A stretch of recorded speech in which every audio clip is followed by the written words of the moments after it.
Pô, e aí? Essa daí tá legal? Não, quer ver? Pera aí. Ah, não, passe. Essa é legal, hein? Deixa nessa daí. Olha. Não, pô, olha lá. Não, pera aí. Ah, não, a outra. Também essa não? Ah, eu prefiro aquela anterior ali.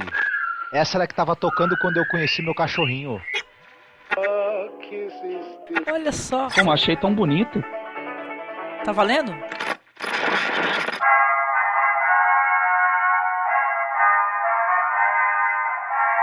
Você está ouvindo Masmorra Classic do site cinemasmorra.com.br. Olá, encontramos. Pode deixar rolar essa mesmo. Deixa rolar. Até o fim.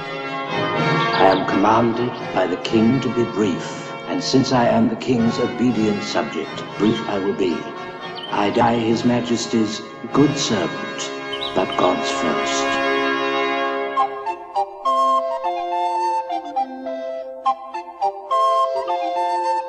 Olá, estamos mais uma vez aqui gravando o Masmorra Classic. Eu sou a Angélica e eu já gostava do Ned Stark, agora eu também gosto do Sir Thomas More. Eu tô aqui com o Marcos, tudo bem, Marcos? Tudo certo. E olha, se não vale vender a alma pra ganhar o mundo inteiro, quanto mais pra ganhar Gales. E também com o Paulo Elache, que é lá do Pode Especular. Tudo bem, Paulo? Tudo bem.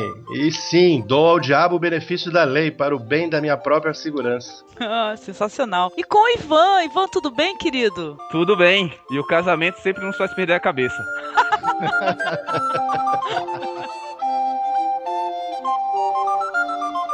No Masmorra Classic a gente fala dos filmes aí representativos, né, de grandes diretores e tal, só que não os mais conhecidos e os mais badalados daquele diretor.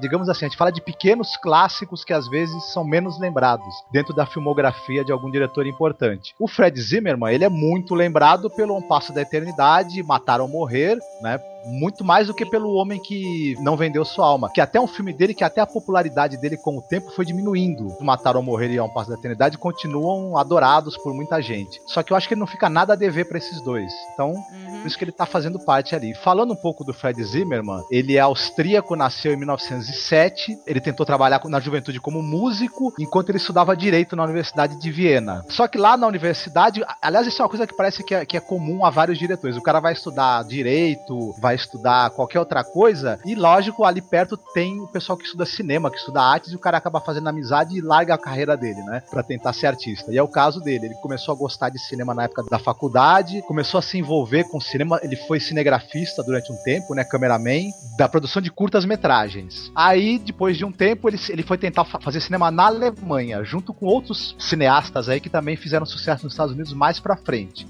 Lá ele trabalhou até como extra, né? Como tentou ser ator também. Ele queria fazer cinema, seja como cameraman, seja como ator, seja de alguma maneira ele queria estar envolvido com o negócio. Mas ele acabou realmente começando a fazer curtas-metragens. O primeiro filme dele, aqui tá dizendo que é Eyes in the Night e seguido por Kid Glove Killer, que eram filmes de suspense. Eu não assisti nenhum dos dois, viu? Sim. E aí depois ele foi fazendo... Ele era um cara que é o seguinte, ele era muito versátil, ele fazia todo tipo de gênero, drama, thriller, era uma coisa até da época, porque você, além de você trabalhar como diretor autoral, você também tinha as exigências do estúdio, né? Então você tinha que ser versátil, tinha que fazer tudo que era tipo de filme, né? E é o caso dele. Aí, com filmes como Um Passo da Eternidade, Matar ou Morrer, ele chegou à imortalidade mesmo, né? Ao top aí dos diretores americanos, né? E a gente fala normalmente de pequenos clássicos, né? Como você citou, né? Só que esse daí eu considero um grande clássico e é esquecido também. Vocês concordam comigo? Você, Paulo, Ivan, o que vocês acham? Como eu te falei, ele é particular, é uma coisa que me lembra muito e me serve como guia, é o que eu tinha comentado antes, né? Thomas More as pessoas não são importantes, as outras pessoas não são importantes no filme. Vocês vão perceber ao longo da nossa discussão que o foco todo é no homem que em qualquer situação, em qualquer estação, né? Seja verão, primavera, inverno, ele pode parecer, como você falou, Ned Stark, um cara chato, estúpido Ned Stark, né? Mas não é, ele mantém a coerência dele. Isso é importante. Apesar, de novo, vou falar, eu não concordo com o que ele mantém, o motivo que ele mantém, mas eu defendo ele até o final, até com unhas e dentes.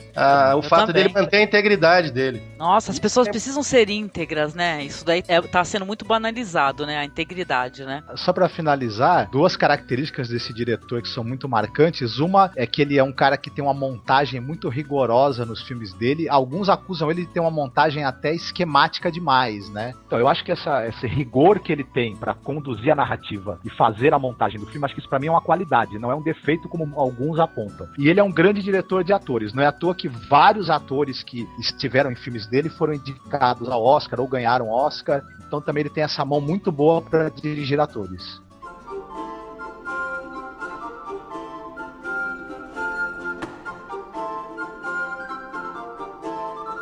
Um filme de 66. E falar do elenco, né? Quem faz o Sir Thomas More é o Paul Scofield. Interpretou o Thomas More também no teatro, né? Tudo. Sim, que era uma peça de teatro, né? A esposa dele, que é a Lady Alice More, ela fez o Homem-Elefante, que é um filme memorável. E tem o Orson Welles numa grande interpretação, não muito longa, mas sensacional. Outra pessoa conhecida também, o John Hurt, quem não conhece, muito jovem nesse filme, né? Representando o Richard Rick. Tem um Colin Redgrave, que faz o William Hopper, que é o namorado, depois esposo da filha do Thomas More. Tem a Vanessa Redgrave, que ela não quis ser creditada, né? Ela faz uma ponta bem curtinha, né? Lindíssima, né? Muito bonita mesmo. E será que são irmãos, gente? Porque mesmo sobrenome? São?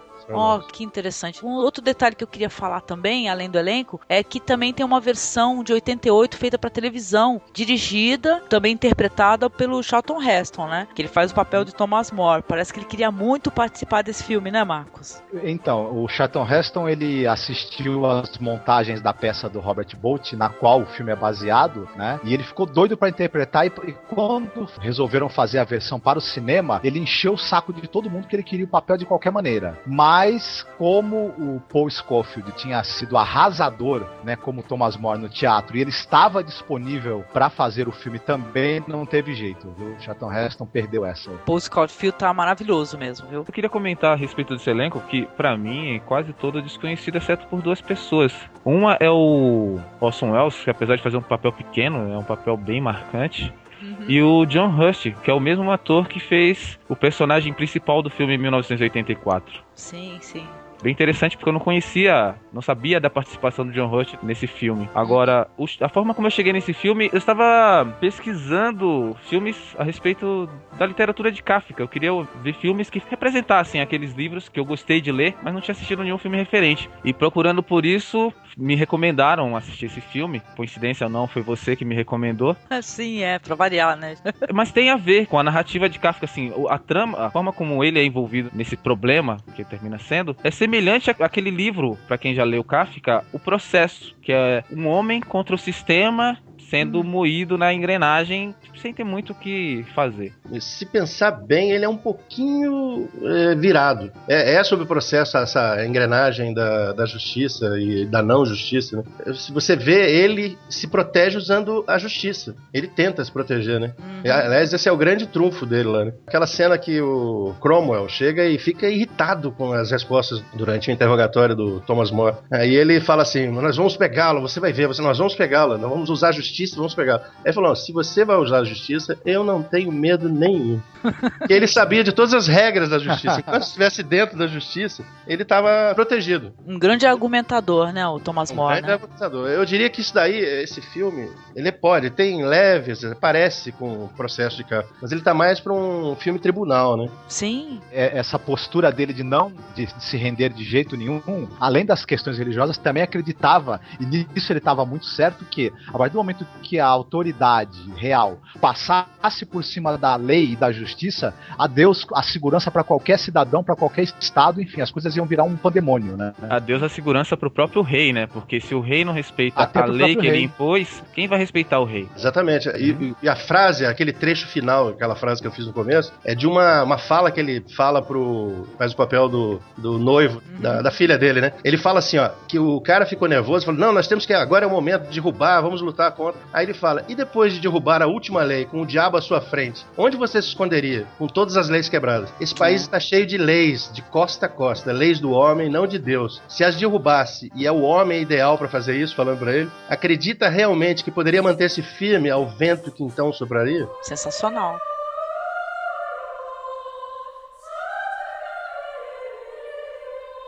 O William Roper também escreveu livros sobre o Thomas More, né? Aliás, o Thomas More tem muitos livros escritos por ele, né? Todos bem religiosos. Escreveu, como a gente falou, Utopia, né? O último livro dele, né? Mas era um grande antagonista, né? Das ideias do Martinho Lutero também, né? Exatamente. Aliás, um fato interessante é justamente isso, que é a questão do Utopia. No livro Utopia, ele representa uma sociedade de igualdade.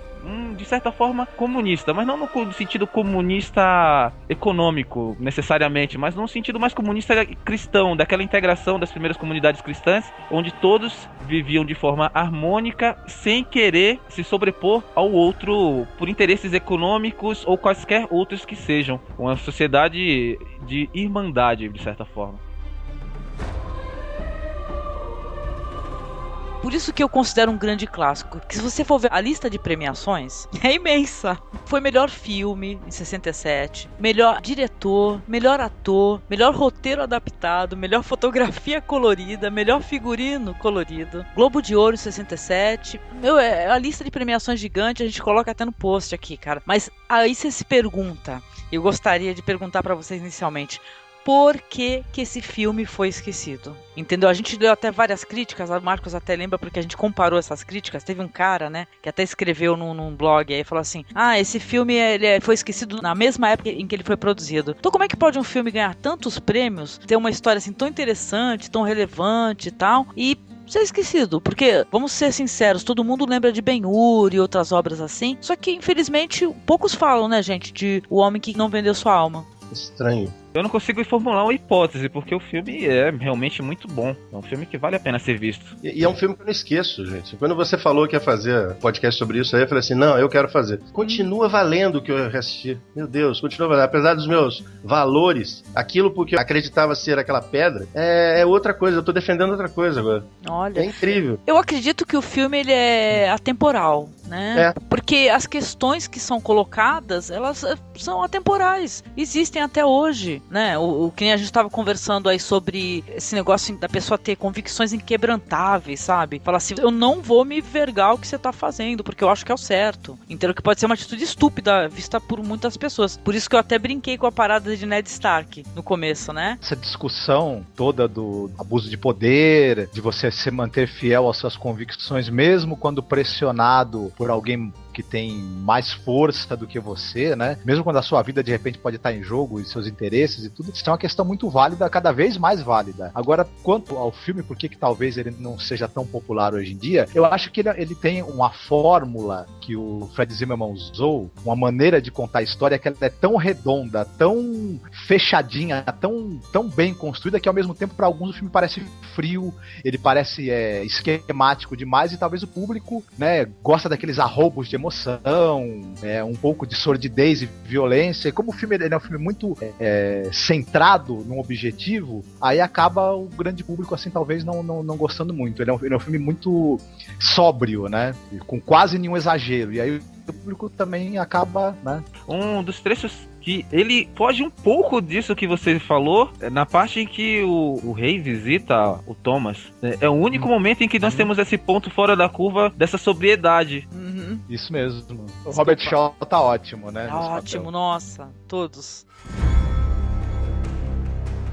Eu tô aqui me segurando pra falar sobre essa questão dele, da fidelidade dele aos ideais. Por que ele faz isso? Inclusive comparando com ele com o personagem, né, de Stark, que pra mim, depois de ter visto o filme, ficou explícito como fonte de referência pro personagem. Mas uma característica de personalidade dos dois que distingue muito facilmente um do outro. O fato do Thomas More escolher o destino dele em função dos ideais dele. Ele não decide assim, eu vou tentar me livrar da minha situação conduzido dessa maneira. Não, eu aceito a minha condição e eu vou encarar isso até o fim. Não que um ou outro seja menos honesto por isso, mas a forma de encarar a vida. No caso do Ned, ele ele é meio que levado pelas situações, ele não tem uma habilidade política. O Thomas More, ele tem habilidade política, tanto que ele foi chanceler da Inglaterra durante um período de tempo, o cargo mais importante do país, e antes disso ele tinha sido orador do Senado, e mesmo assim, ele sabendo que as consequências que viriam, ele falou, eu vou fazer isso porque a minha convicção político-religiosa indica isso. Não só porque ele era católico, mas acima de tudo por ele ser cristão. Ele teria abraçado a igreja anglicana, naturalmente, se não fosse a questão disso impor a ele a condição dele se afastar dos valores cristãos, que eram mais sólidos nele do que qualquer outro. My care is like my shadow, laid bare beneath the sun. It follows me at all times and flies when I pursue it. Uma coisa que eu até tinha conversado com o Marcos, né, Marcos? O filme começa com umas cenas interessantes. Eu acho que tem relevância a ser citadas, que é as imagens dos gárgulas, né? Dos gárgulas e também do leão, né? Que é a estátua do leão, que é o símbolo da casa real, né, inglesa. Né? Na época do Henrique VIII. As gárgulas e o leão não aparecem logo de cara é o poder, né? Esse lado obscuro, né?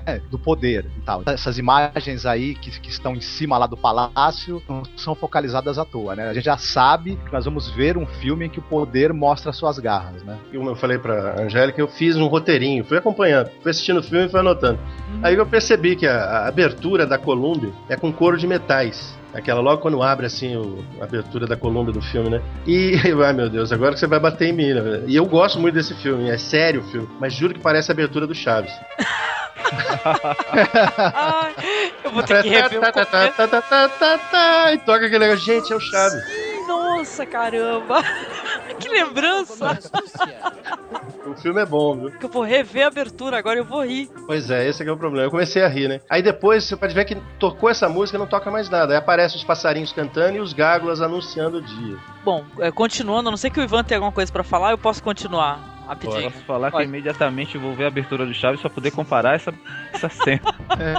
Então, nós vamos ver uma pessoa ali, um enviado ali correndo com uma mensagem. Nós vamos descobrir depois, né? Está se dirigindo à casa do Sir Thomas More, né? Vai ser recebido pelo mordomo curioso, né? E tentando verificar qual que é a mensagem, né? Aquele mordomo que quer saber de tudo. E o Thomas More tá reunido ali com alguns amigos, a mulher e tal. Estão até conversando sobre utopia, né? E tal, mas aí ele vai receber ali a mensagem, né? Que tem que se apresentar ao Cardeal Wolsey, né? Por sinal, aquele mordomo é um sem vergonha, né? Ele quebrou o selo. Ele quebrou? Você não viu o barulhinho que faz? Ele vai mexendo, aí faz, ai caramba, ele faz assim. Que pilantra, isso que o Thomas né? More percebeu, quebrou um pedaço do selo e falou assim, e aí, o que você acha da carta? Ele é ótimo, né? Ele é ótimo. Ele olha com aquela cara de, o que você achou, né? Não sei de nada, Deus me livre. Deus te livre, ele responde, né? Algo assim, né? Ele recebe essa mensagem aí que ele vai ter que se apresentar, aí gera aquele burburinho, né?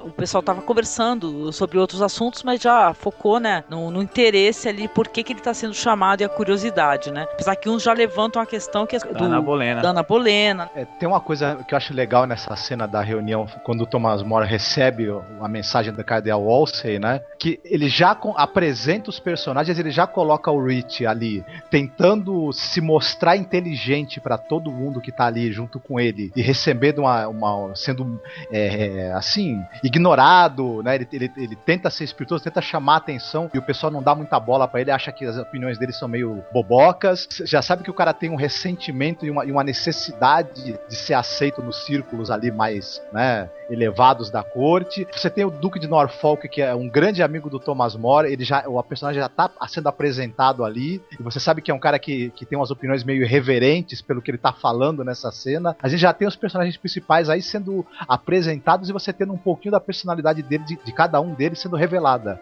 nessa primeira cena. Muito habilidoso isso. Muito habilidoso, de maneira bem inteligente, né? Ele mostra como é que cada um pensa o que, né? E do que, né? Thomas More se apresenta ao Cromwell, né? É ele que recebe, né? O Thomas More e tal. E tem toda uma parada assim de barquinho, né? Porque ele vai de barco, é uma viagem super demorada. Tanto que a mulher dele fala, só vai chegar lá meia-noite e tal. Aí ele fala, não, mas eu venho tomar o café da manhã com vocês. Se apresenta ao Cromwell, eu acho que é um ator bem respeitado isso daí. Só não recordo exatamente quais filmes que ele fez. Mas ele é uma Léo cara... McKerney, né? É o nome dele. É bem conhecido, assim, é um rosto bem conhecido. Aí ele vai falar com o Cardeal Wolsey, né? Que é o Léo McKerney, né? Ele fez a Lagoa Azul. Quem assistiu Sessão da Tarde deve ter visto ele. Tá brincando, meu Deus! Nossa, meu cérebro fez bum. Bebum. Que eu assisti tantas vezes Lagoa Azul. Só que ele tá de barba, né? Na Lagoa Azul, né? Ele fez Lady Hawk também. Lady Hawk. E ele é o padre Bebum? Eu acredito que sim. Eu não lembro do personagem dele. Que Ele é o foda. Padre Bebum. Que É legal. o Frey Tuck do filme. Sim, cara, muito legal. Crowner fica ali escutando o papo, né? Ele vai ter uma discussão lá com o cardeal, né? O cardeal chega pra ele: você, hoje de manhã, você foi contra mim. Eu sei que através da discussão dos dois, o cardeal, ele percebe que o Thomas More, ele é um cara que ele não se... né? Ele não muda a opinião dele, não adianta, né? Não tem argumento, né? You opposed me in the council this morning, Thomas. Yes, Your Grace. You were the only one. Yes, Your Grace. You're a fool. Thank God there is only one fool on the council. Que você tem essa atenção toda dada pela câmera, esse colar ali do chanceler. Tá dizendo pro Thomas More que ele discordou dele, tá brigando, mas ao mesmo tempo tá reconhecendo que ele é um cara de opinião, né? Thomas More ainda dá uma espetada no cardeal, né? Porque ele percebe que o cardeal, ele é muito mais político do que um religioso. A gente, durante a conversa, percebe que ele também discorda do divórcio do Henrique VIII e do matrimônio dele com a Ana Bolena, mas que ele vai apoiar o Henrique VIII por questões políticas. Até porque é um cardeal, né? Ele precisa, né, obedecer os preceitos da igreja, que era contra, né? Não tem nessa parte aí que o cardeal fala pra ele: você seria um ótimo clérigo, né? Aí ele fala: o senhor também. O cardeal, já que ele é um homem muito político, ele fala assim que vai haver uma briga, né? Por conta de se o rei não tiver um filho, por isso que algumas pessoas acabam apoiando, né, também. Do direito que o filho tem, né? Paradas todas, né? Ceda um pouquinho, ceda aqui, ceda ali, porque é tudo pro bem em geral. Cede um pouquinho, dá seu pé, depois dá a perna, dá a mão, dá o pescoço. É assim, é desse jeito. Se você pensar bem, é sutil a conversa, né? O diálogo da traição é fantástico, é perigoso. E isso o Thomas More percebe. Ele tem uma visão assim, mas a visão dele, por mais que ele seja religioso, ele defende uma causa religiosa. Ele é de um legislador.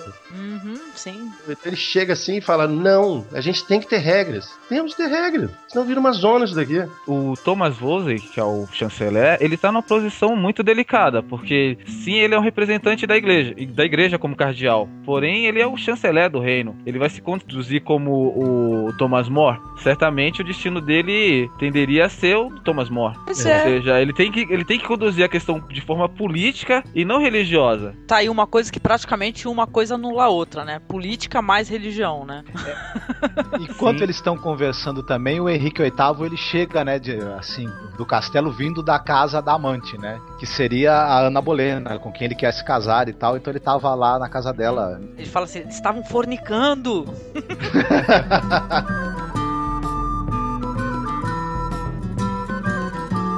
Sei que no final do diálogo ali acaba o cardeal falando pro Thomas More: você é meu inimigo, né? Aí você já pensa ali, o espectador fala: o cara vai fazer qualquer coisa pra acabar com o cara, né? O Cromwell, que é um abelhudo que tá ali escutando tudo. Que é o abelhudo, tá ali atrás dos bastidores prestando atenção.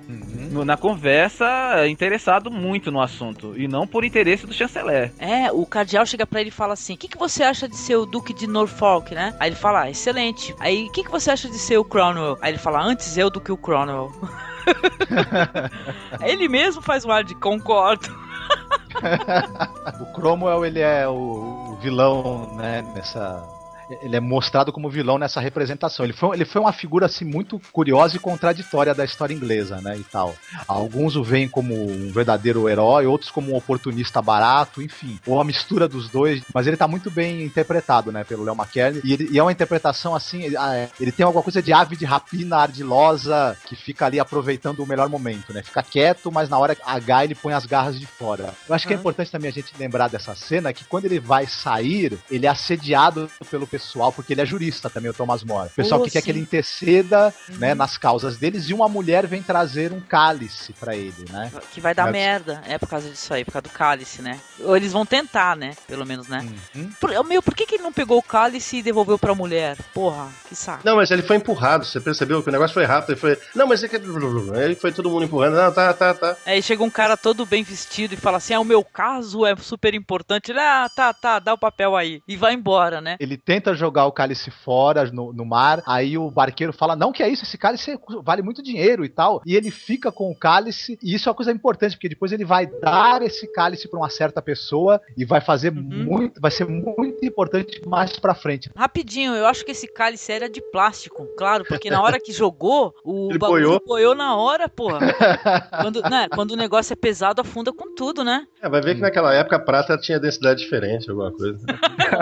Não, mas ó, só uma curiosidade aqui sobre um comentário desse barqueiro que é curioso. Quando ele tá voltando, o Thomas More pergunta, né? Ah, você me leva pra tal lugar, pra casa dele? Leva. E a taxa? É a mesma, né? Agora, não sei por que as taxas de transporte são mesmo, na ida e na volta. Mas os legisladores nunca remaram, pois a volta é contra a corrente. Lembra que ele reclama?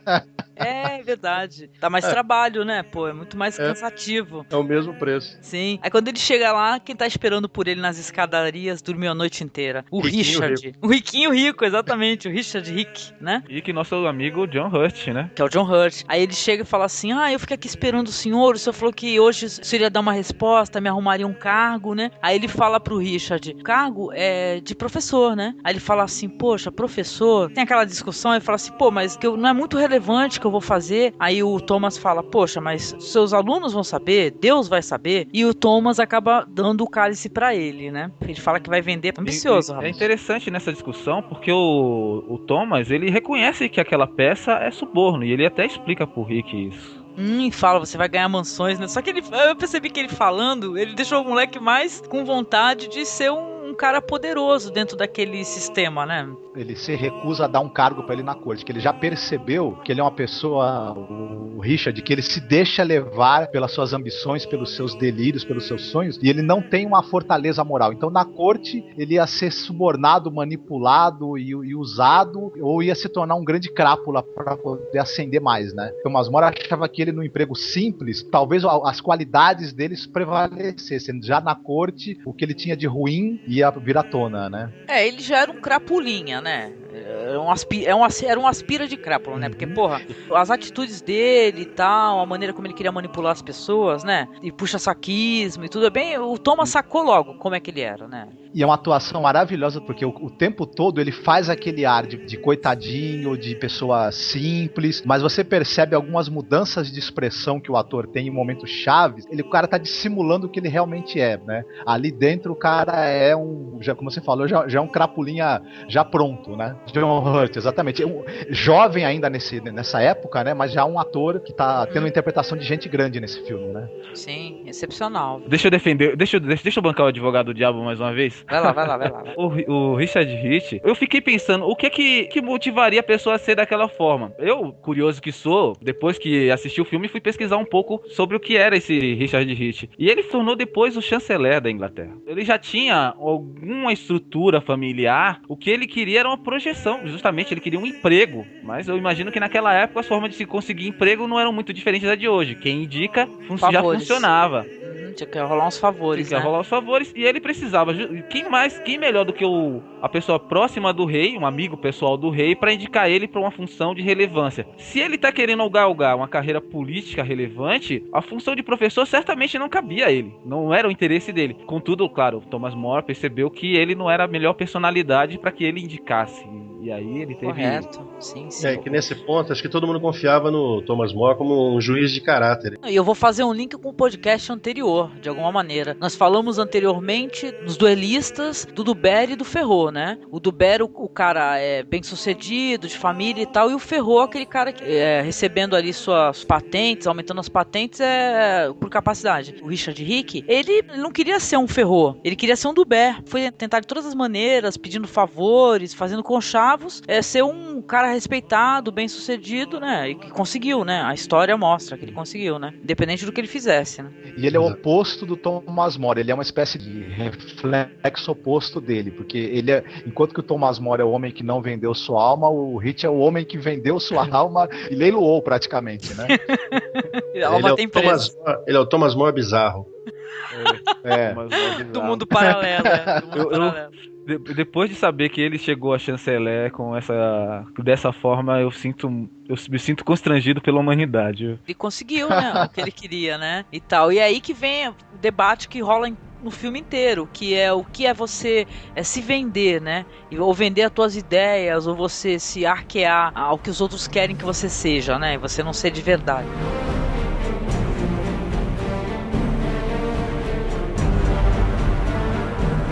Thomas More vai ter esse diálogo aí com o Richard, depois vai entrar em casa, vai ouvir uns risinhos, tá a filha dele logo cedo com o namorado, né? Que é... Teretetê lá, né? Exatamente, de teretetê logo cedo. Aliás, é uma pessoa muito interessante, eu achei esse personagem, o namorado dela, porque ele não é um cara que se encolhe, não. Entendeu? Ele é alguém que bate de frente, né? Eu acho que é por isso até que o Thomas More também acabou simpatizando com ele, porque ele chegou, reclamou, né, que o cara tava lá logo cedo. O Thomas More, né, chegou e falou pra ele que não autorizava porque ele era protestante. Você é um herético, né? Ele fala pro William, né? Você é um herético, então você não pode ficar com a minha filha. E ele fala que ele é um herético, ele é um cara que muda de opiniões rapidamente, que é uma coisa que eu imagino uma pessoa como Thomas More aceitar alguém que fica mudando de opinião uma vez por semana. Então, o legal é que quando eles falam, né, o Thomas More, o jeito que ele fala, parece pro ouvinte que não viu o filme, né, que ele é assim, irredutível, ele é ruim, o Thomas More. Não, ele faz umas tiradas assim, ele boceja quando o cara fala. Eu estou gostando. Ele faz umas caras e bocas assim na frente, os caras ficam putos. Ele faz isso pra mulher dele, pra filha, pra todo mundo. Ah, ele é ótimo. Não, o personagem, ele, pelo menos na interpretação, ele é uma pessoa irredutível, de certa maneira, mas ele é uma pessoa de fácil convivência, né? Dá pra perceber isso, né? Ele não é de bater de frente, ele é de tentar confraternizar de algum jeito, né? Ele é inteligente, ele é uma pessoa inteligente, né? Tanta mulher, tanta mulher, isso é importante, quanto a filha, eles ficam perguntando, e o que foi? Qual foi o assunto da conversa? E ele prometeu não falar, né? E ele desconversa numa boa. Ele começa a falar, nossa, mas o céu tá azul, né? Pedaço de telha não é caco, o caranguejo não tem pescoço. Você começa assim, ele né? É ótimo, ele é cara de pau, ele é ótimo. Cara de pau, assim, no jeito. E sem mentir. Ele não tá mentindo, porque ele não podia falar. Não, e o filme mostrou, assim, só uma filha, né, dele, né? Que é a Margaret, né? O seguinte, ele teve mais filhos, né? Só que o filme focou nessa filha, que foi a filha que aparece mais na história mesmo, dentro do contexto histórico, ele tinha filho adotivo também, né? Tinha, não, porque é o seguinte, a esposa já é o segundo casamento, a Margaret é filha do primeiro casamento dele, né? E tal, quer dizer que foca, obviamente, mais nessa filha, que ela aparece mais dentro do contexto histórico, né? Mas ele teve mais. Que o Zimmerman, ele fez assim, ele manteve a estrutura da peça teatral, pra não ter muita gente, né? Sim. Essa foi a ideia. Parece estações passando, né? Dá pra ver que o pessoal tava numa fase, acho que é na primavera e tal, fase quente. Aí já no inverno se vê ali o Duque de Norfolk. Ele vai visitar o Cardeal Wolsey, né? Que ele tá morrendo. Né, ele vai buscar o colar, né, de chanceler, né? Isso. Foi uma das primeiras cenas do filme que eu fiquei assim de queixo caído, porque quando o Cardeal Wolsey aparece pela primeira vez, não aparece ele, aparece o colar, depois abre pra gente ver que é ele, né? E foca também no manto dele. Nessa cena o cara tá sem o colar, tá sem o manto de cardeal, é o homem ali, não é mais o cargo. E ele é focalizado com a cabeça de cabeça pra baixo, né? Sim. Ou seja, a visão que a gente tinha anteriormente dele tá invertida, ele não é mais um cara imbuído de poder, é um homem às portas da morte, que não tem ninguém que valha por ele. A maneira como essa cena foi feita, construída, e a ideia de focalizar o cara com a cabeça virada de cabeça pra baixo foi fenomenal, né? Uma coisa que a cena diz também, que eu acredito que o diretor quis colocar, é que ele tava em desgraça, porque ele foi... Sim. Ele foi tirado do cargo de chanceler, acusado de traição. Justamente porque ele não conseguiu fazer aquele intento que a gente comentou antes, da questão do matrimônio, que foi a discussão que ele teve com o Thomas no começo do filme. Isso. O que até fala pra ele assim, ó, você só tá aqui por piedade, né? Que era pra você estar preso, né? Numa cela, né? O pessoal é impiedoso, o cara tá morrendo lá e larga essa, ele morre com essa. Depois disso daí, gente, vai ter a nomeação, né? Do Thomas More, né?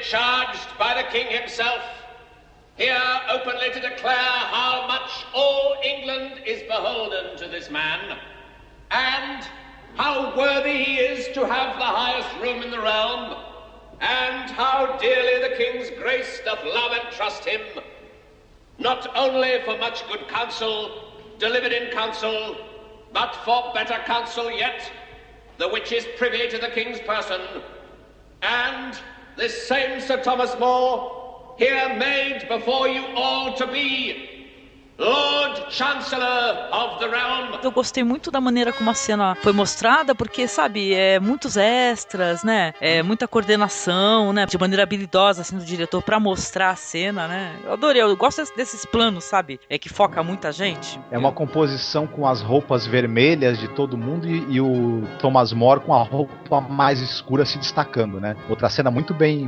feita, muito bonita visualmente, muito bem composta. Foi uma parte muito engraçada, eu pelo menos achei engraçada, que é a parte da visita do rei e da comitiva à casa do Thomas More, né? Pisar na lama. Pisar na lama. Mas eu achei aquela cena mais de terror, parecia filme de terror ali. Não, mas eu pelo achei que transmitia. Sim, não. Por incrível, era uma mistura de engraçado com terror, cara. Sei lá, tragicômico o negócio, né? Que, aliás, não, a composição da cena também é linda, porque você vai ter os barcos chegando, né? Tudo muito grandioso nesse filme, né? Tem cara de filme, né? Superprodução. Mesmo, né? Superprodução. E ele vai chegar, o rei, obviamente, ele vai pisar primeiro, né? Ele pisa com aquele ar imponente e ele taca o pé na lama, né? Ele olha pra trás, isso é muito bom, eu fiquei dando risada. Ele olha pra trás e vê se tá alguém rindo, né? Quando ele vê que não tá ninguém rindo, ele começa, haha, haha.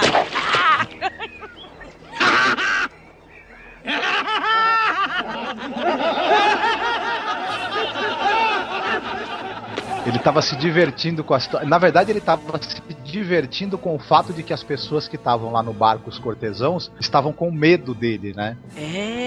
Que ele visse alguém rindo.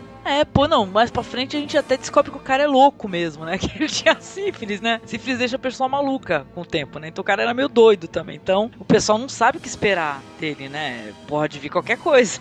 Ele pode estar numa boa, pode te mandar pra forca. O personagem do Henrique VIII, pelo pouco que eu li sobre o Henrique VIII, essa cena não me surpreendeu tanto, porque na juventude o Henrique VIII, ele era uma pessoa muito ativa, ele foi um rei jovem e ele praticava esportes, ele gostava da atividade de caça. Era músico, ele era compositor. Muito espirituoso, então eu não me surpreendi no sentido negativo desse momento, porque eu achei que era uma característica da personalidade dele. Vamos fazer uma brincadeirinha. Agora, pra corte, sim, eles tinham que demonstrar respeito pro rei, então eles estavam meio que acuados.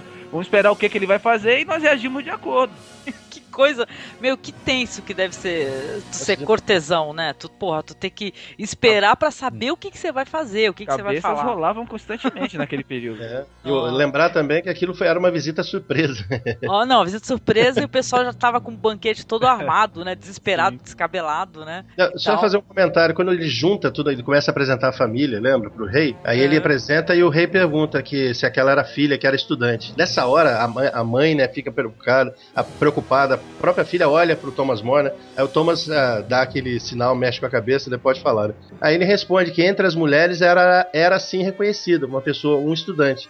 Aí só essa cena mostra o que era naquela época. As mulheres não liam, as mulheres não estudavam, eram analfabetas. Sim. A esposa do Thomas More era analfabeta. Era analfabeta a esposa. Você percebe isso no final, mas ali você vê aquela cena. Aí quando ele começa a falar, o rei Henrique, você lembra que ele começa a falar em latim e ela responde. Aí o Henrique VIII, você viu que ele ficou puto da vida e mudou de assunto? Mudou, ele falou... Mudou porque ele tava falando mal latim e ela tava falando melhor que ele. Então ele é um arrogante. Era um merda. E ele vira assim, ela continua falando, né? O Thomas More segura, dá uma chacoalhada nela, na filha. Não, aí ele vira, ele fala assim, mas eu sou um bom dançarino, olha só minhas pernas de dançarino. É uma pessoa assustadora, né, que tu não sabe o que esperar. Né? Assustador. Porque aí ele manda, o pessoal vai lá pra dentro, né? Ele fala pra filha, você gosta de música? Porque vamos lembrar, tem músicas mesmo desse rei. Então, o Henrique VIII, ele compunha. Isso, ele compunha, tem músicas dele. Então, mas o pessoal vai lá pra dentro, né? O rei chega e fala pra filha dele, fala assim, você gosta de música? Vai lá ouvir música, né? Que ele também tem músicos, né? Na comitiva, né? E enquanto isso, ele foi lá pra conversar com Thomas More, né? Ele fica ali no jardim conversando. E começa novamente a encher o saco do Thomas More pra ver se ele muda de opinião, né? Ele não tava enchendo o saco, ele tava chinchando. Pela primeira vez eu vi o Thomas More botar a mão na cara, ai meu Deus. Você viu ali que doía, você viu que tava doendo no homem. Pressão política terrível. E que cena primorosa, viu? Pois é. E ele começa a gritar, né, gente? O rei começa a gritar, eu tô cercado de bajuladores. Your Grace, no opposition, I say. no opposition. I'll leave you out of it, that you are my Chancellor. I don't take it kindly, and I'll have no opposition. I see how it will be. The bishops will oppose me. The full-fed princes of the church. Hypocrites, all hypocrites. Mind they do not take you in, Thomas. Catherine's not my wife. No priest can make her so. They that say she is my wife are not only liars, but traitors. Yes, traitors. E o pessoal tudo escutando lá dentro, né? Aí a gente vê que além de ser brincalhão e das pessoas terem medo dele, ele tem uma personalidade instável, ele é dado a roubos de ira, de raiva, é vingativo, né? E é autoritário, não aceita contradição e não aceita oposição. E essa raiva que ele demonstra nesse momento é um recado, né, pro chanceler, o Thomas More, porque durante a conversa o Thomas More tentou, né, assim, educadamente dizer que certas coisas não ia dar para ele concordar com o rei, ele ia ter que, né, manter a posição dele, etc. O ator, o Paul Scofield, de uma maneira muito, assim, sóbria, ele passa uma tensão no rosto quando ele tá falando com o rei, e ao mesmo tempo a gente tem essa cena cortando pro pessoal lá dentro da casa, todo mundo com o ouvidinho na janela tentando escutar a conversa dos dois, porque sabe que ali tá sendo, essa conversa é importante, ela pode sair algo muito bom ou muito ruim daí, né? Sei que o Thomas não se dobra, né, à vontade do rei, né, ele pede mais tempo, né, pra pensar, ele deixa meio em aberto, né, o negócio, né, e o rei é muito, emputecidamente, ele resolve ir embora. Entendeu? Ele fala assim, eu vou embora. Thomas More deixa em aberto, mas o rei deixa bem claro que não terei oposição nesse assunto. Como um bom monarca absolutista que ele era, né? É verdade. De todos os do período dele. Porque o rei vai embora antes da comitiva, né? Ainda sai com cara de pegadinha do malandro, né? Que é... Não sei jeito, eu fiquei rindo. Ele ficou, seus trouxa. Saiu com o bar. Ele deixa todo mundo pra trás. Aí o Cornwell vai conversar com o Richard e oferece apoio, né? E o Richard cai na lama, né? Nossa, é muito humilhante essa cena aí, né? E cai na frente de todo mundo, né? Tropeça e o pessoal ri muito da cara dele, né? E o Richard também, depois que ele cai na lama e vai falar com o Cromwell, depois ele vai até o Thomas More e fala, me dá o meu cargo, eu prefiro que você me dê o cargo do que o Cromwell. E o Thomas More, não vou dar cargo nenhum, vai procurar sua turma. Ele chega e fala assim pro Richard, fala, você não vai aguentar nem essa noite. Aí me lembrou o Jesus, cara, com o Pedro. Fala assim, pô, Pedro, essa noite você não vai me negar 3 vezes. Ele fala pro Richard, nem mesmo essa noite você é capaz de responder pelos seus atos. E o Richard vai lá meio que pressionar ele e chantagear o Thomas More, né? Como ele fala, agora, se você não me der o cargo, eu vou lá caguetar as suas coisas pro Cromwell, né? A mulher do Thomas More fala, prenda esse cara, né? Fala, prenda esse cara, pô. Ela já imaginava o que o carinha ia fazer, né? Mas vai prender como? É a hora que entra o Thomas More. Por quê? Não havia como. Tem que seguir a lei, né? Todo mundo fica na dúvida. Por que o Thomas More não fez um monte de coisa? Eu não considero ele um estúpido. Ele era uma pessoa que chegou e falou assim, não, gente, eu tenho que seguir as regras, eu tenho certeza, fiquem tranquilos. Ele estava tranquilo, apesar da pressão. Enquanto seguíamos a lei, essa família está protegida. Sim. Era ali, então por isso que ele deixou, deixa ele falar. O que ele vai falar? Porque eles não falavam esse tipo de coisa na frente dele. Não, nada que comprometesse. É verdade, concordo, sim. O rei foi proclamado chefe supremo da igreja anglicana, o que é até hoje, né? Foi feita aquela separação, né, da igreja. Então todo mundo tinha que aceitar. Esse foi o primeiro ato, né? Ainda não pedia-se para fazer certo, tinha que fazer certos juramentos. Aí todo mundo foi fazendo. E até o Thomas More, até essa parte ele foi passando e tentou enrolar, foi tentando protelar e tudo, mas a coisa foi apertando. A coisa, não sei se vocês lembram, foi apertando e precisavam de uma opinião mais forte, né? Aí o Thomas More não conseguia, o rei estava pedindo isso, e no dia ele pediu para que todo mundo estivesse presente nas bodas com a Ana Bolena, né? E essa cena é muito interessante, né? Que não sei se vocês lembram, que ele tá lá todo feliz. É a única cena que aparece a Vanessa Redgrave, né? E eles estão cantando rapidinho uma música, ela tá bonito, meu rei, meu amado, blá blá blá, e fica aquela cena bem sensual, né? Where are you going to, Randall, my son? Where are you going to? Aí de repente ele levanta, ele vê uma pessoa vestida, se ele olha assim, olha lá, o Thomas. Aí ele, Thomas! sai correndo. E não era o Thomas. A partir desse momento ele pediu cobrança, aí ele começou, aperta, pode apertar. Você sentiu que a coisa mudou aí. Não sei se vocês perceberam isso. Eu acho que se sentiu ridículo, né, de alguma maneira, né. Infantilóide essa cena, né, de ele largar a mulher e sair correndo atrás do cara, né. Exatamente. Como era importante a opinião do cara, né, sobre isso, né. Putz. Por quê? Porque ele era justo. A fama dele é de ser justo. O que ele ia fazer era transformar o Thomas More numa pessoa suja. Ele ia transformar, fazendo. Se o Thomas More aceitasse, como todo mundo estava aceitando, cedendo, todo mundo cedendo, ele deixava de ser uma pessoa confiável, uma pessoa que julgava, um juiz bom, né? Sim, sim. Era isso que ele estava querendo fazer. Eu queria falar rapidinho um negócio que me chamou a atenção, da maneira como o diretor Fred Zinnemann, na cena em que os cardeais e os bispos estão sendo intimidados, declarar o Henrique VIII como líder da igreja anglicana, aceitar o divórcio dele e o matrimônio dele com a Ana Bolena e tudo mais. Você tem aquela cena que você está focalizando os cardeais, na ponta mais próximo da gente, tá o tal do arcebispo Kramer, que é o ator, o Círio Luckhan, que ele vai estar depois na bancada do processo contra o Thomas More.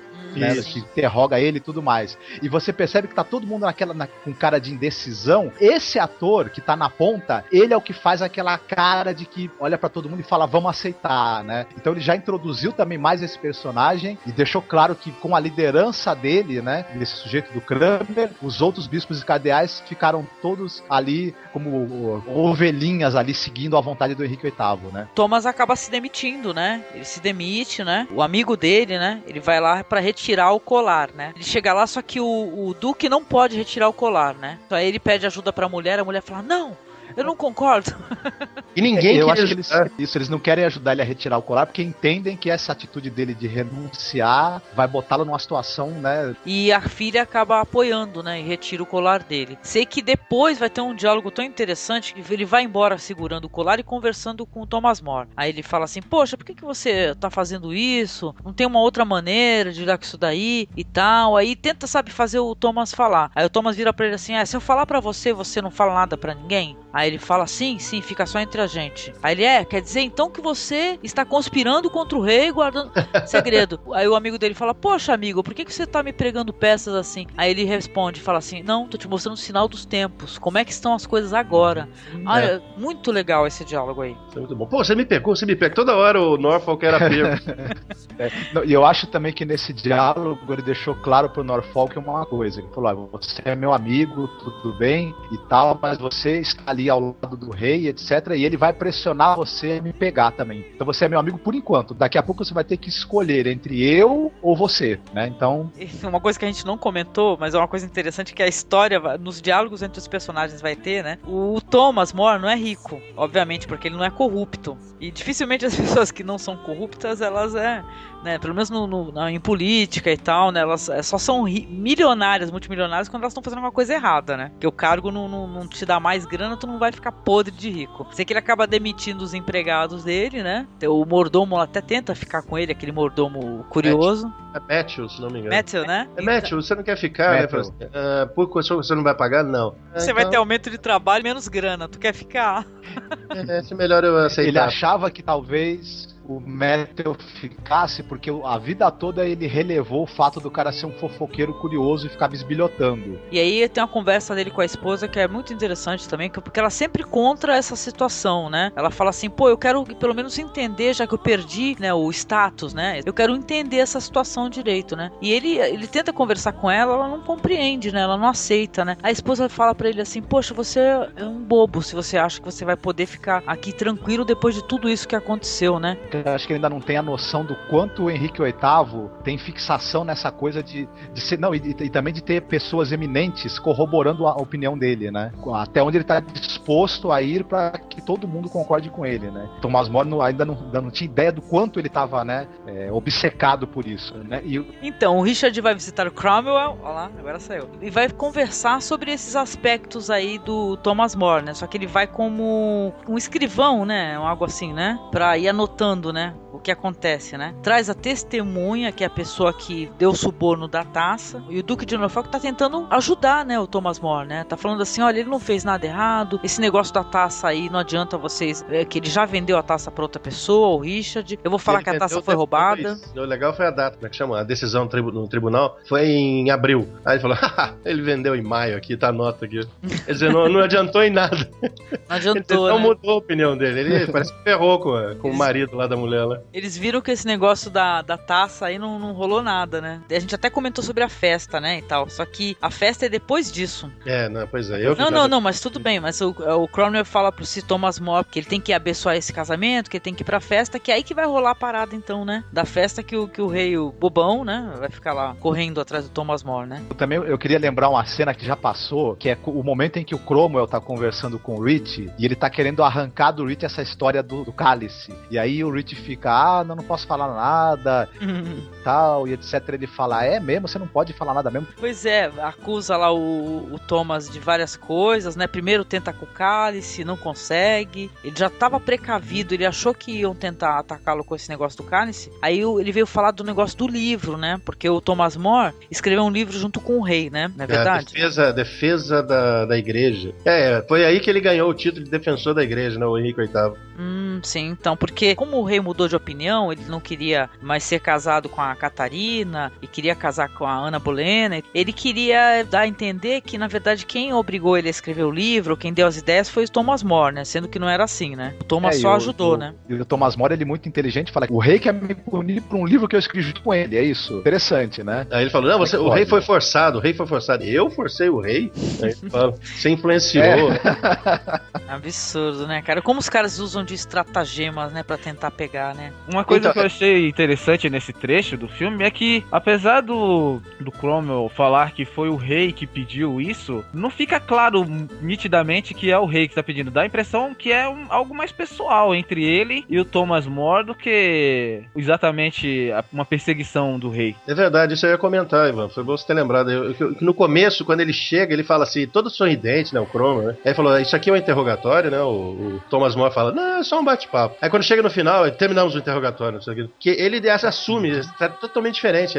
Aquilo foi um interrogatório, é uma prévia. E eu acho interessante também, completando isso que o Ivan falou, que nessa cena, eu acho que pela primeira vez, você vê o ator, o Paul Scofield, que faz o Thomas More, ele levantar a voz.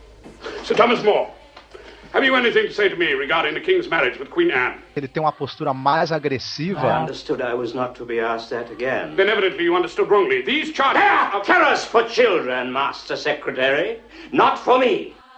Porque ele percebe que o negócio do Cromwell com ele é pessoal, então ele também não dá o braço a torcer, ele também peita o cara no mesmo nível, né? E deixa claro que ele não vai ser pego tão facilmente, né?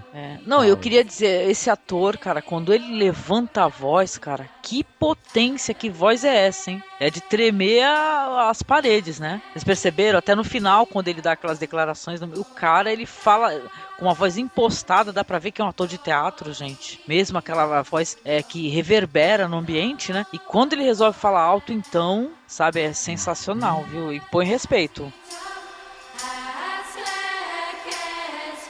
E é depois dessa cena que acontece aquela outra cena muito importante também, né? Quando ele vai pras barcas, né? Nossa, sim, né? Que ele tá, tristeza, né? Tá caindo em desgraça, né? Primeiro ele tenta pegar um barco, ninguém vai lá pra ele poder subir no barco. Aí ele encontra o amigo dele, que é uma cena que eu também acabei até achando... O amigo dele no escondido. Isso, gera um humor involuntário, porque... Fala, o que você tá fazendo aqui, Howard? Aí o Howard, tô sendo seguido. Aí ele pega, joga uma pedra...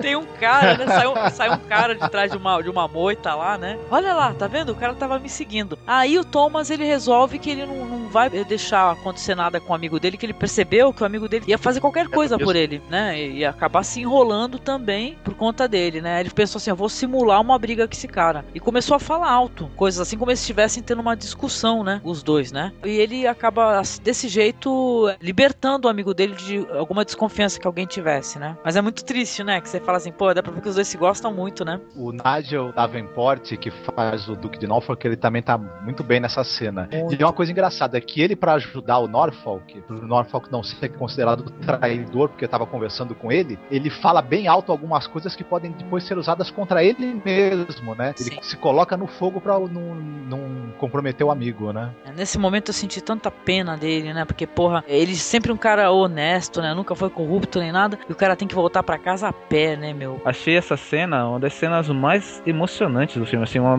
prova de amizade entre os dois incrível. Uma do Duque de Norfolk estender a mão a ele, mesmo sabendo que ele estava em desgraça, tentar se aproximar pra ajudar de alguma forma, e ele de abrir mão dessa amizade. Tô nessa, mas você não precisa estar junto nessa, porque eu sei o meu destino. Foi muito bonito, eu achei. É, por isso ele chega de manhãzinha, depois de caminhar a noite inteira, né? Porque é bem distante, né? Ele chega de manhã, a filha vai recebê-lo, e ele fala pra filha, olha, você e todo mundo tem que fazer o juramento, né? Não, ele até fala, se tiver um jeito de eu mesmo fazer o juramento, eu vou dar um jeito de fazer, se eu puder, né? Se isso não for contrariar demais as minhas convicções, mas mesmo que eu não faça, eu acho que vocês devem fazer, porque as convicções são minhas, né? Vocês não têm que me seguir e ter o mesmo destino que eu, né?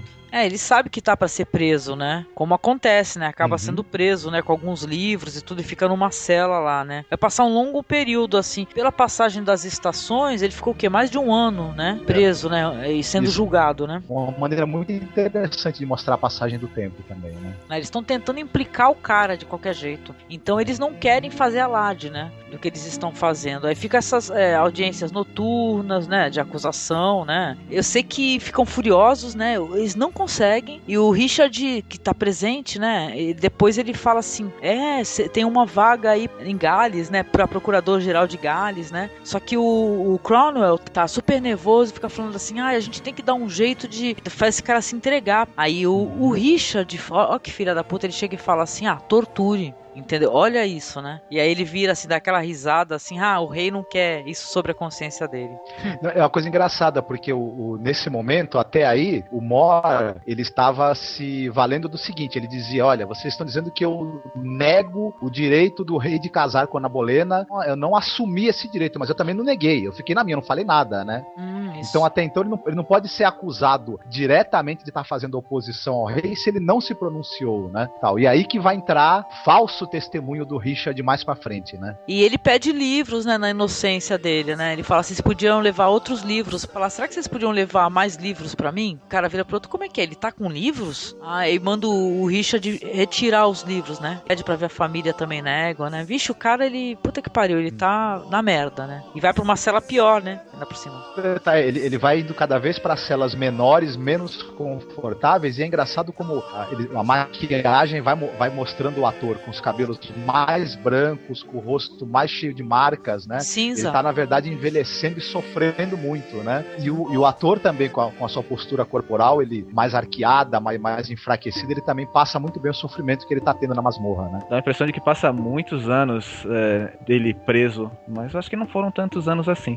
Eu ia comentar a respeito da passagem anterior, quando ele está sendo interrogado, que apesar da perseguição que ele está sofrendo, e ele era amigo do rei, como é sabido, uma certa demonstração da amizade do rei por ele é justamente isso, que se ele aceitasse fazer o juramento, porque esse juramento ele não é para todas as pessoas, é só para quem é indicado. Aliás, de certa forma, eu acho que isso foi eu não tenho convicção histórica disso, eu não estudei isso, mas eu tenho a impressão de que foi algo meio que feito pelo Cromwell para colocar ele numa situação de armadilha. Porque assim, o rei de certa forma já estava casado, já tinha igreja anglicana apoiando o casamento dele, ele não precisava mais nada. Como existia esse juramento e colocaram ele nessa situação, você tem que jurar porque senão você é um traidor, ele bastava jurar e voltava tudo ao normal. A persistência dele em não jurar é que ia agravando a situação dele. Eu acho que ele não ia deixar o Thomas em paz, não, nem se o Thomas fizesse o juramento. Eu acho que não. Mas a proposta ali do Thomas, até a hora que chega a visita da família, né? Que é uma das cenas mais pungentes que eu vi ali, muito triste. Você via que o Thomas quase chorando ali, que a mulher dele pressionando, fazendo uma certa pressão, né? Aí eles param de fazer isso, e aí que ele fala, vão embora, que fica tranquilo, eu não vou morrer. Eu vou ficar aqui jogado, vão me jogar aqui, deixar preso pro resto da vida. Ele tinha essa esperança. Não sei se vocês lembram, ele não queria morrer, não. Ele fala, eu não quero ser um mártir, né? E mandam a família pra tentar convencê-lo a fazer o juramento, né? Fazem a família prometer, né? Que vão convencê-lo, né? E ele não aceita, obviamente. E o pessoal começa a brigar com ele. Falar assim, pô, o que é? Você quer morrer? A mulher dele vira pra ele e fala, eu vou sentir ódio de você, se você for embora assim e tal. E tem uma chantagem emocional, claro, né? Até porque eles amam o cara, né? Não é uma coisa assim, negativa, assim, né? Porque pra subverter, sei lá. Não, eles querem que o cara saia de lá, pô, que ele volte pra casa. Ele fala, não, eu quero voltar pra casa. Se tivesse um buraco nessa parede, eu fugia, né? Que a filha fica tentando conversar com ele, né? Mas é algo assim, ela fala, Deus sabe o que vai no nosso coração. E tudo bem, ele sabe o que tá no nosso coração, mas ele também tá escutando o que sai da nossa boca, né? E ele, de certa forma, ele espera que seja o mesmo que tá no nosso coração, né? Não sejam duas coisas diferentes, né? Sim. Mas tem uma interpretação também disso. Por que ele fala pra família? Eu sei que ele tá preocupado pra família não morrer, não sofrer as consequências. Ele fala, aceita e faça o juramento, porque o que importa é o que tá no teu coração. Mas no caso dele, ele falou, eu não posso fazer isso. Por quê? Porque ele era um símbolo. Ali, ele tava defendendo o símbolo, que é o símbolo da justiça. Ele falou, eu não vou ceder. Ele não podia ceder, porque ele era o último baluarte da justiça ali. Da sanidade ali, das leis ali. Filha tenta outro argumento, né? Que ela chega e fala pra ele assim, né? Mas e você acha justo você abandonar o seu cargo? E as pessoas que dependem de você, na verdade, de você ser uma pessoa justa, ser uma pessoa correta, não adianta, né? Porque ele não cede de um jeito ou de outro, né? Sei que é muito emocionante essa cena, mas é legal esses argumentos, mas na hora que a parada dele com a esposa, aquilo é demais, gente. Aquilo ela leva uns bolinhos pra ele, né? Ela vai visitá-lo lá, chega lá com... Começa a falar, nossa, esses bolinhos estão muito bons, e começa a pôr a mão na cabeça e começa a chorar, gente. And as for understanding, I understand that you're the best man that ever met or ever likely to. And if you go, well, God knows why, I suppose. There was God my witness, God's kept deadly quiet about it. And if anyone wants to know my opinion of the king and his council, he only has to ask for it. Why, it's a lion I married. A lion, a lion.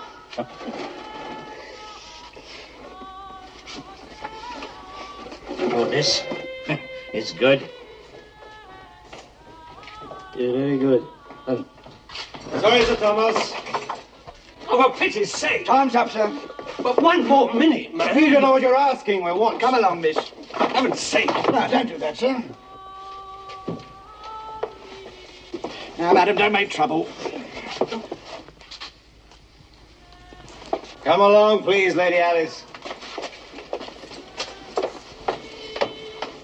Take your muddy paws off me. Filthy, stinking, cut-ahead, dirty, healthy. I'll see you, son of a bitch. Alice. Goodbye. Ali eu tava chorando junto com ele, eu tava triste ali com ele. É o único momento que a gente vê ele chorar, né? Porque ele nem mostra, porque ele esconde a cara, né? E ela abraça ele, né? Porque o carcereiro grita lá 2 minutos, né? Não, ela abraça ele e fala bem alto assim: Eu vou gritar pra todo mundo ouvir que eu tenho orgulho de você. E aí que eu penso dessa história toda do casamento do rei e tudo. Aí ele fala, casei-me com a leoa, né? Ah, é muito lindo. Ele fala, eu me casei com uma leoa, né? Muito legal.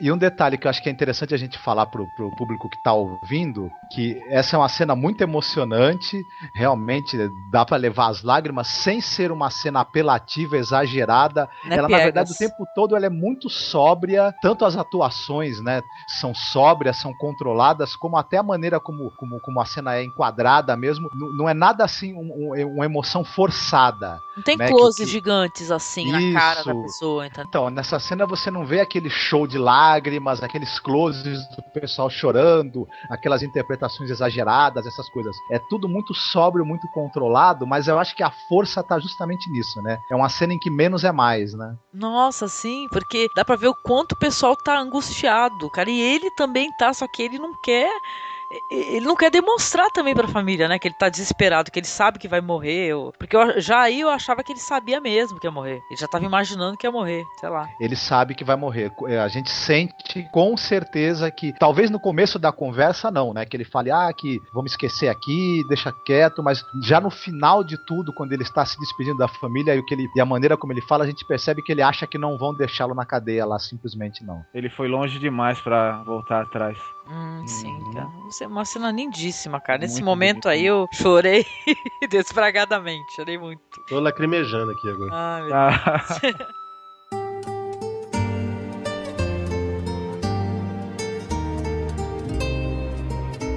a gente já tá chegando ao final, né, do filme, né? Nós resumimos um pouco aqui, tem grandes diálogos e tal, mas aí vem uma parte que é a parte do julgamento mesmo, né? O pessoal vai fazer as acusações em público, né? Não vai ter aquele negócio de reuniõezinhas escondidas aqui e ali, né? Vão julgá-lo, né, com júri e tal. A mesa ali de julgamento é presidida pelo Cromwell e pelo Cardeal Cranmer, né? Na verdade. Eles é que estão levando avante o interrogatório final ali, né? Do Thomas More antes do júri se pronunciar, né? E acusam ele de alta traição, né? Cuja pena é a morte, né? E chamam Exato. quem, né? Pra ser testemunha da acusação, né? O Richard. Procurador-Geral de Gales, cara. Procurador-Geral de Gales, exatamente. O cara já tá com aquele símbolo lá, o medalhão do dragão, né? Que ele até pede pra ver depois, né? Eles começam a acusar o cara de não aceitar que o rei é o supremo blá blá blá da igreja anglicana, né? E tal. E ele continua sustentando que ele em momento nenhum ele falou que não era. Eu apenas eu não neguei, mas também não concordei. Então vocês não podem provar nada contra mim. Ele continua ainda se apegando a esse argumento, né? Eu acho sensacional, cara, que quando ele percebe que o cara tá mentindo, ele fala assim, olha, eu sinto vergonha do teu perjúrio, entendeu? E ele fala pros caras assim, se eu fosse uma pessoa que faz essa espécie de coisa e tal, eu não estaria aqui sentado, né? Eu já tinha feito o possível pra me livrar, né, dessa situação. E até um pouco antes do Richard Hitch chegar, né, ele tava dando um banho de argumentação. Tanto é que a Câmara dos Comuns tava todo mundo rindo lá, né, do Cromwell. Isso. O Cromwell ficou putaço e falou assim, não, chama o Richard Hitch. Aí chama aí que agora é pra dar porrada mesmo. Agora... né, pra fazer uma acusação falsa, né, sacanagem, né. Então eles acabam, né, falando pro júri, falam assim, ó, é o seguinte, vocês devem decidir aí mesmo, né, eles fazem menção de se retirar pra poder ter a decisão. Cromwell fala assim, pô, vocês precisam mesmo se retirar? Olha que filha da puta, né. Chega e fala assim, vocês não sabem o que vocês têm que decidir, né, eles têm que responder ali, né, e obviamente vão julgá-lo culpado, né, de alta traição, né. E aí que vem as declarações finais do Thomas More. O Thomas More pediu pra fazer. Peraí, eu não tenho direito a fazer as últimas declarações, né, Du? É ele que pediu, né? Aí quando ele levanta, ele dá um baile ali, chega tudo. É isso mesmo, fui contra, eu quero mais que se foda. Now we plainly see you are malicious. Not so. I am the king's true subject, and I pray for him and all the realm. I do none harm. I say none harm. I think none harm. And if this be not enough to keep a man alive, then in good faith I long not to live. Nevertheless, it is not for the supremacy that you have sought my blood, but because I would not bend to the marriage.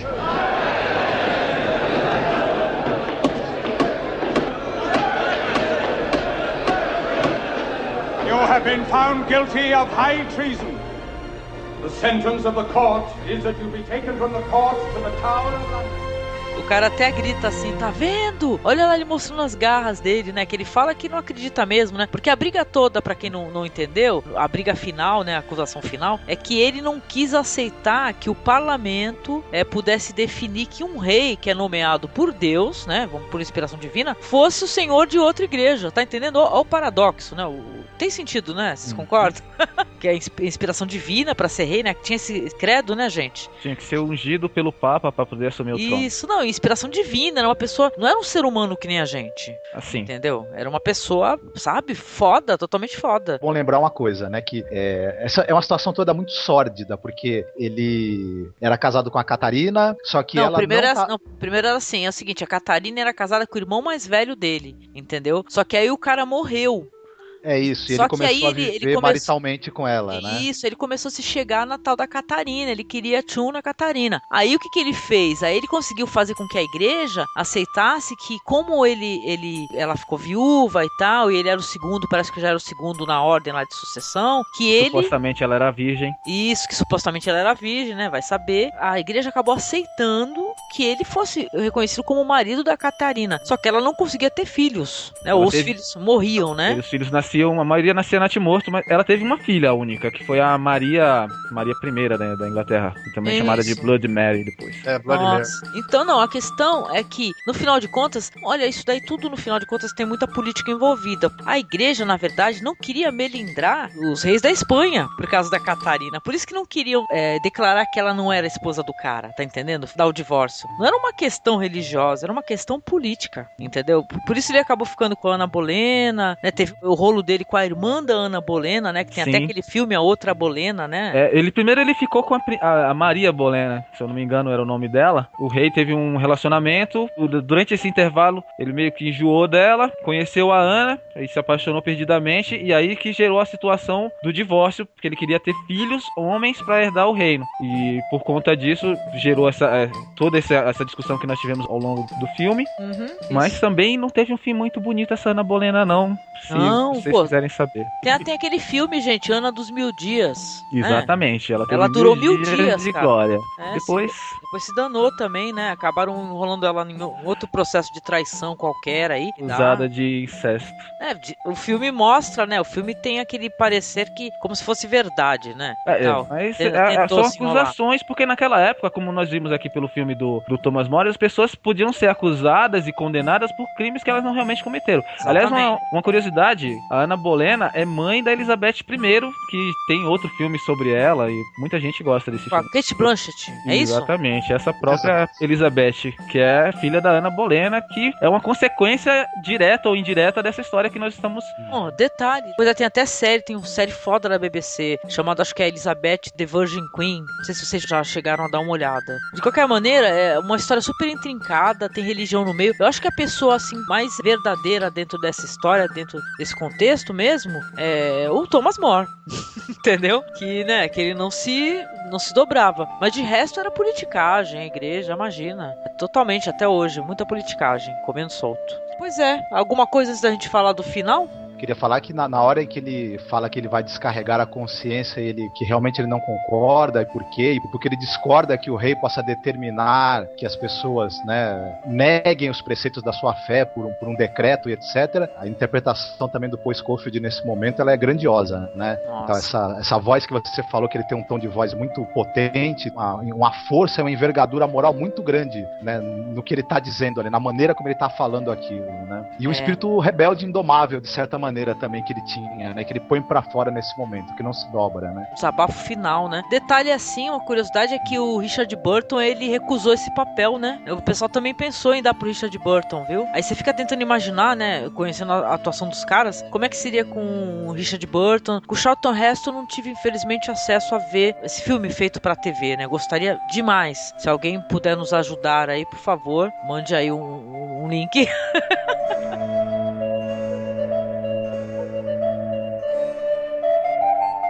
O Richard Burton e o Charlton Heston, os dois, eram atores muito menos, assim, controlados e precisos do que o Paul Scofield, né? Então seriam interpretações um pouco mais exageradas, principalmente o Charlton Heston, né? Ele era um ator, assim, que ele tinha um lado meio histriônico, né? Ele dava umas exageradas de vez em quando feias. Fala mal do meu amigo Charlton, que eu amo. Não, imagina o Charlton Heston. Malditos! Vocês conseguiram! Vocês estragaram tudo! Não chegaram. Eu adoro o Charlton Heston.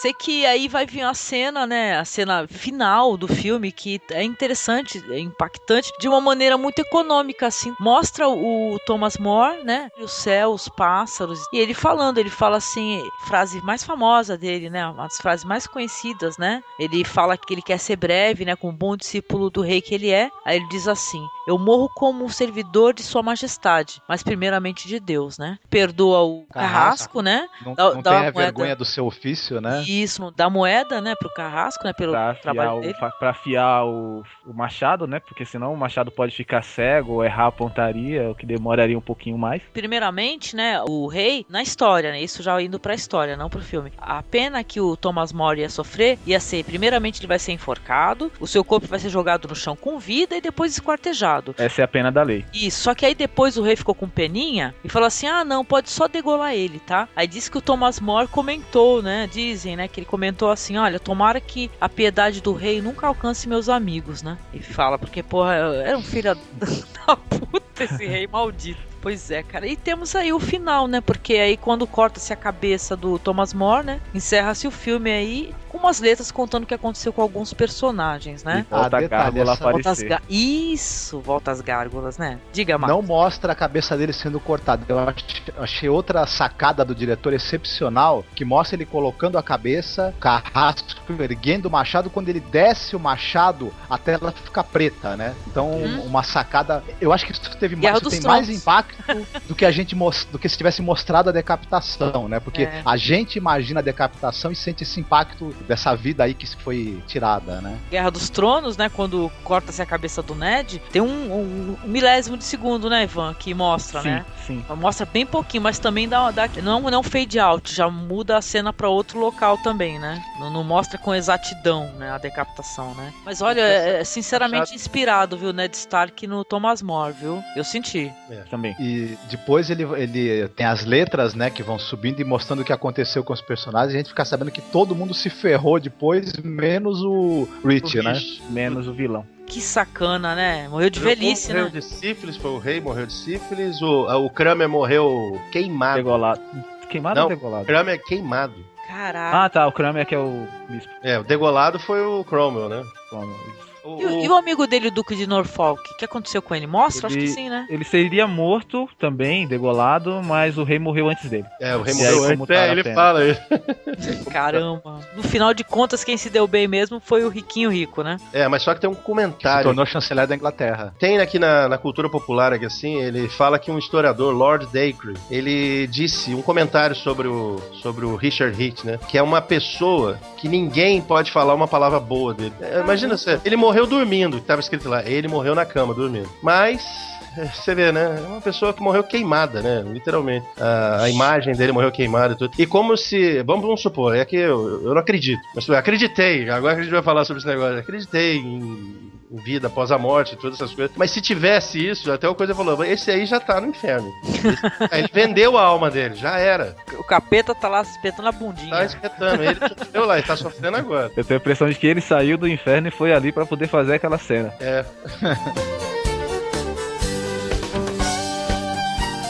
Usando esse argumento que o Paulo falou do inferno, me lembrei de uma coisa que dizem que as pessoas muito santas, que é o caso do Thomas More, ele foi santificado depois pela igreja, considerado mártir e santo. Essas pessoas têm um demônio perto delas, e o demônio fica provocando as tentações, que são sofrimentos que essas pessoas sofrem ao longo da vida. E foi o papel do Richard Heath, que foi exatamente o demônio, a tentação ao longo da vida do Thomas More. Tem alguns paralelos bíblicos, né, na história, né? Agora é São Thomas More, né? Foi patrono dos estadistas e políticos pelo Papa João Paulo II. Ele foi nomeado pelo Papa, finado Papa.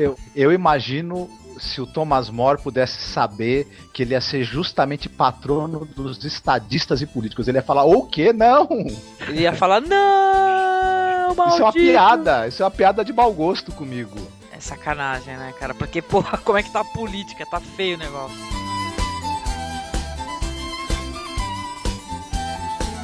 Tá bom, bora lá, considerações finais.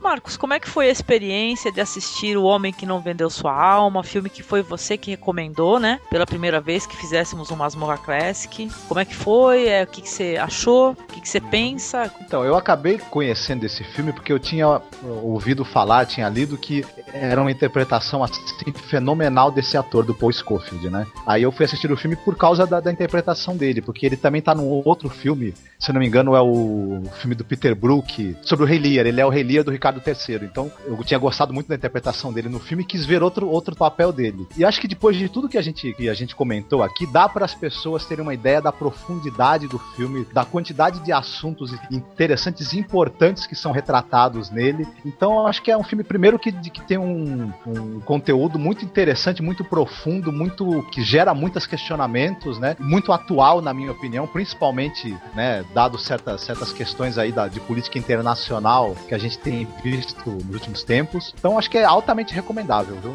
E é uma grande aula também de história, de ética também. Concordo com você. Você, Paulo, e você? Como é que foi a experiência? Curtiu? O que você quer passar pro ouvinte aí? Deixar um recado? Olha, ouvinte, vale a pena ver esse filme. Esse filme passou na regra, que o pessoal fala da regra dos 15 anos, né? Ele passou na dos 20, dos 30, dos 40, e eu assisti agora com 52. Olha que legal. Tá valendo a pena. E em cada momento, é aquela história, gozado que tá defendendo o Thomas More, assim, né? Porque ele defende o princípio dele ele ser irredutível ao princípio. E se eu falar pra você que o Paulo de 15 anos, aos 15 anos, era diferente do Paulo de agora, é óbvio. Mas mesmo assim, naquela época, aquilo que me atraiu no filme é o que me atrai ainda hoje. É exatamente a defesa do seu ideal. Não importa, é aquele teu ideal no momento, mas você está defendendo. Você defende, você seja coerente com aquelas suas ideias. Isso é o que ele quer passar. E até eu falo de novo para as pessoas, você faz a comparação de novo com o Ned Stark, realmente é bem inspirado.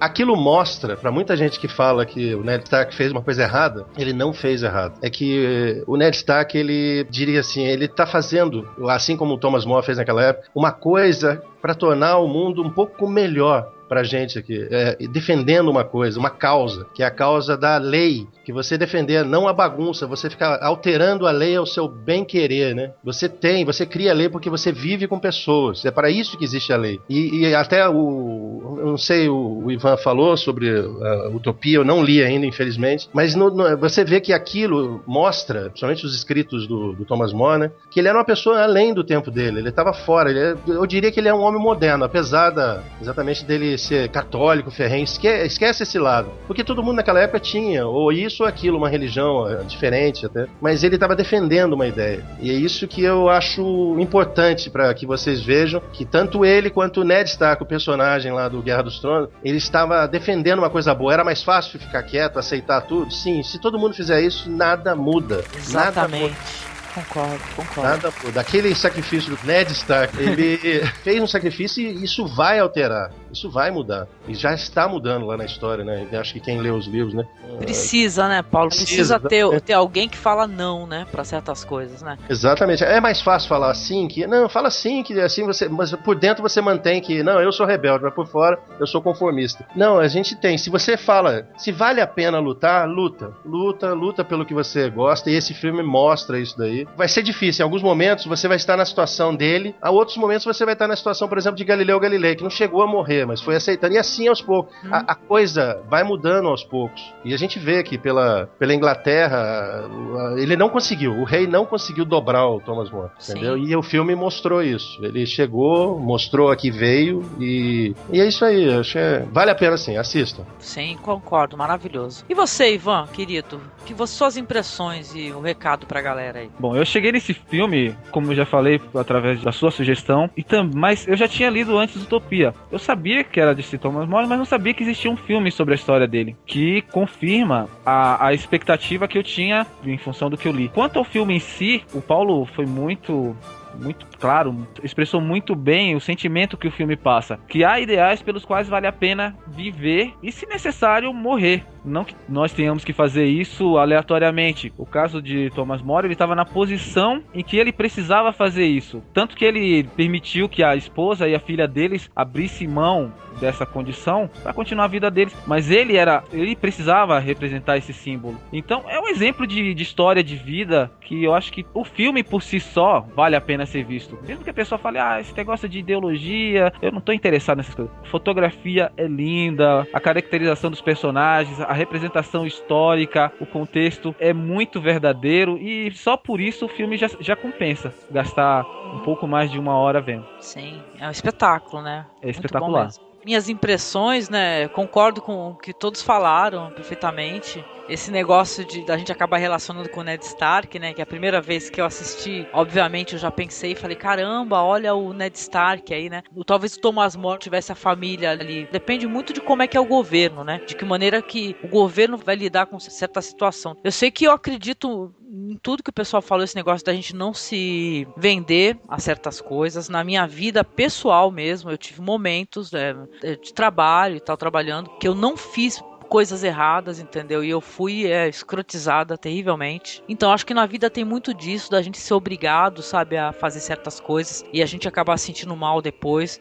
Eu prefiro me sentir bem comigo mesma, entendeu? Em várias situações. Eu prefiro ter minha consciência numa boa. Vale a pena a gente ter um exemplo real desse, de uma pessoa que, por religião, mas também por acreditar em ideais, resolveu não mentir, não tentar torcer a verdade, não faltar com respeito consigo mesmo, né? Então acho que o Thomas More é um exemplo, cara. Excelente filme. Não é um filme enfadonho, tem grandes diálogos, grandes atuações, entendeu? Não é um clássico que você vai ficar, porra, ai, caramba, é datado, não. Então acho que vale muito a pena, é uma honra enorme a gente poder estar falando desse filme aqui no nosso podcast pra você. Tá, recomendo, assista, por favor, alugue, baixe, mas conheça essa obra lindíssima aí desse Fred Zinnemann, que por sinal, falamos bem rápido aí do Matar ou Morrer, que é um outro filme bem famoso dele, mas porra, assistam também o Matar ou Morrer. É uma história, acho que espelho, de certa maneira, porque só que passada dentro de um outro contexto, né, na época do faroeste, mas eu acho que bem parecida de certa maneira, né? Então acho que vale muito a pena conhecer os outros filmes do Fred Zinnemann também, que ele é um cara muito habilidoso. Uma honra fazer esse podcast, espero que você goste, que você curta. Um prazer estar aqui produzindo esse material para você.